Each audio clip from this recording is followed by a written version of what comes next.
Hello friends, welcome back to my YouTube channel study media. आज मैं आपके लिए लेकर आई हूँ उड़ान अभ्यास कार्य पत्रक क्लास 7th हिंदी का पाठ 12 जिसका नाम है कंचा। पिछली वीडियो में मैंने आपको पाठ 11 रहीम के दोहे करवाए थे। अगर आप मेरे चैनल पर नए हैं और अभी तक आपने मेरे चैनल को सब्सक्राइब नहीं किया है तो प्लीज़ मेरे चैनल को सब्सक्राइब कर लें। मैंने अपने चैनल की प्लेलिस्ट बनाई हुई है, आप जिस भी वीडियो को देखना चाहते हैं प्लेलिस्ट में जाके देख सकते हैं। तो चलिए गतिविधि 1 करते हैं। मेरे विद्यालय का पुस्तकालय विद्यालय की पहली मंजिल पर एक बड़े हॉल में स्थित है। यहाँ 7 स्तर अलमारियों में पुस्तकें रखी हुई हैं। पुस्तकों के अतिरिक्त विद्यालय में अनेक दैनिक, साप्ताहिक और मासिक पत्र पत्रिकाएं भी आती हैं।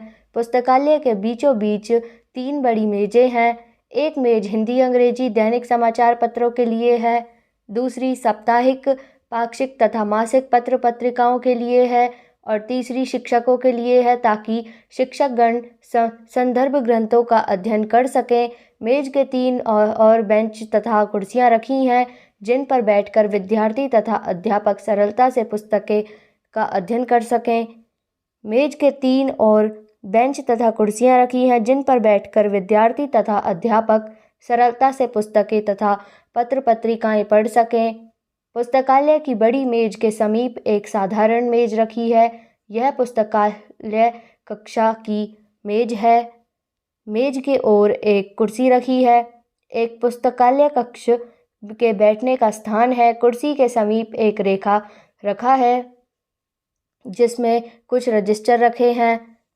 मेज के दाईं बाईं और कुर्सी रखी है, यहाँ अध्यापक बैठ सकते हैं। विद्यालय की दीवारों पर सुभाषित और सूक्तियाँ लिखी हुई हैं जो अनजाने पाठकों के हृदय को गुदगुदाती हैं, श्रेष्ठ आचरण की प्रेरणा देती हैं। पुस्तकें विषयानुसार और अलग अलग अलमारियाँ।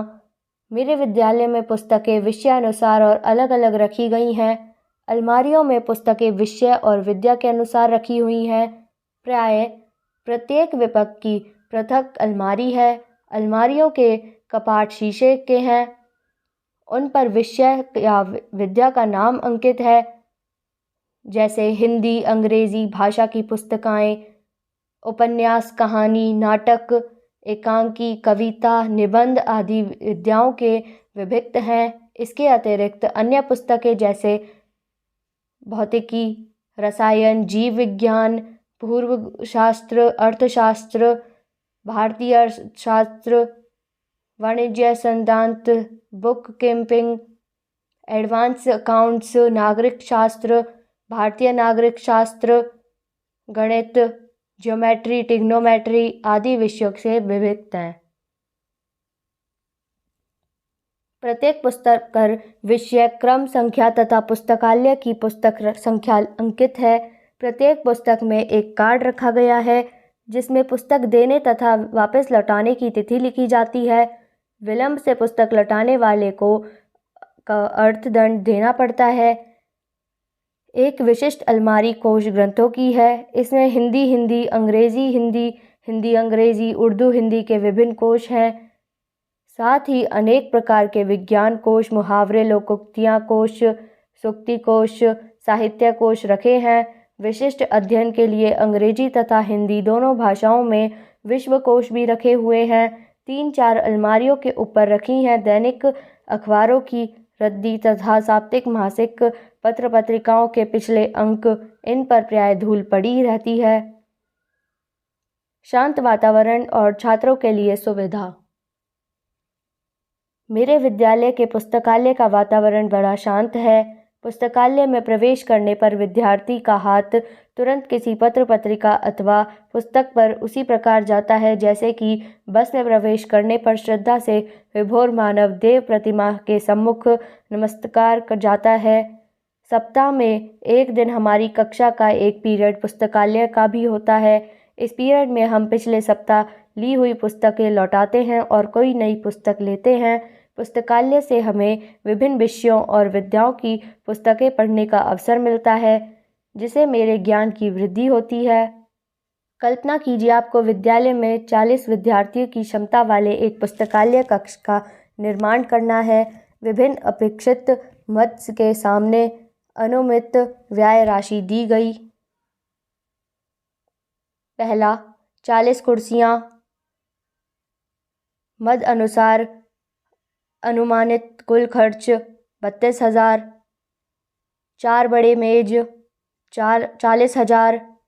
10 अलमारियाँ 50,000। 4 पंखे 12,000। 300 बाल पुस्तकें 15 लाख। कुल खर्च होगा 16,34,000। कुल खर्च अंकों में शब्दों में 16,34,000। प्रश्न 2, पुस्तकालय में पुस्तक देने तथा वापस लौटाने की तिथि को लिखी जाती है। इसका उत्तर है इसलिए लिखी जाती है ताकि समय पर लौटाई जा सके और नई पुस्तक ली जा सके। प्रश्न 3, पुस्तकों को पढ़ने से क्या होता है?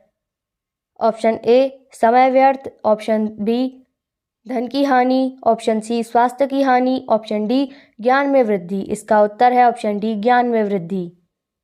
प्रश्न 4, पुस्तकालय का संधि विच्छेद कौन सा सही होगा?